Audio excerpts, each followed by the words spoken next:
It was a quiet autumn morning when the staff at Willow Creek Nursing Home found a dog curled up on their front steps. He was old, with fur that had faded from deep brown to a mottled gray. His eyes were tired but gentle, and a worn red scarf hung loosely around his neck.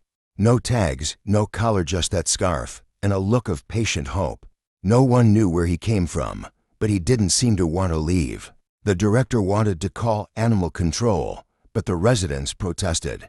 Especially one, Helen Whitmore, a quiet woman in her late 80s, who hadn't smiled much since she arrived at Willow Creek 2 years ago. "He's just looking for a friend," Helen said simply, kneeling slowly beside the dog. He rested his head on her knee without hesitation, as if he had been waiting for her all along. They named him Max.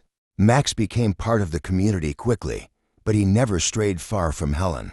He followed her everywhere, down the hallways, into the garden, even during her afternoon tea on the porch. Staff noticed a change in Helen. She began humming again, talking more, and even writing letters. For the first time in years, she seemed alive. Max had a way of sensing things. If Helen was sad, he would sit quietly with his head on her lap. When she was cheerful, he'd wag his tail and nudge her hand until she chuckled. Most remarkable of all, he always stopped to stare at the old photo of a young soldier that sat on Helen's knitstand. "That was my husband," Helen told Max one evening as the sun cast golden light through the curtains. "He wore a scarf just like yours. I knitted it for him during the war." Her voice trembled. "He never came back." Max seemed to understand. He nestled closer, and Helen, for the first time in decades, cried in someone's presence. One crisp November morning, Helen didn't show up for breakfast. That wasn't like her. When a nurse went to check, the door was open, but the room was empty. Outside, Max was barking furiously in the garden. They found Helen collapsed near the rose bush.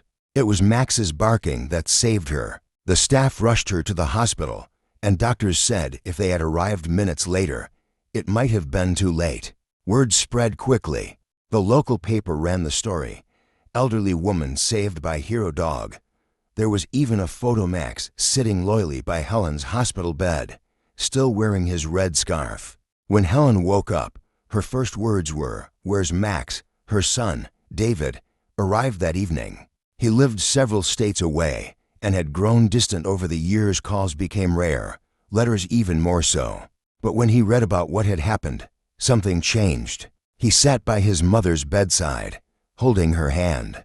"I should have come sooner," he whispered. Helen smiled faintly. "You came when it mattered." Max rested at her feet the entire time. In the months that followed, Helen and David rekindled their relationship. He visited more often, called regularly, and even took her out on small outings. And always, Max was with them, riding in the back seat, head out the window, scarf flapping in the breeze. Time, however, is a quiet thief. A year later, Helen passed peacefully in her sleep. Max lay by her bed until the nurses came. He didn't move, just watched with those same gentle eyes. At the small funeral, David spoke.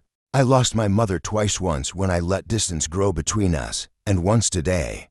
But I thank God for Max, for bringing her joy, and for bringing me back to her." Max came to live with David after that. He was slower now, his walks shorter, but still he carried the same loyalty. Every evening, David would place the red scarf on Max, and they'd sit together on the porch just like Helen used to. The scarf faded more with time, but it remained a symbol of love, memory, and the healing only a faithful heart can give. And long after Max was gone, David kept the scarf framed on his wall, next to a photo of his mother smiling beside a gentle old dog with kind eyes.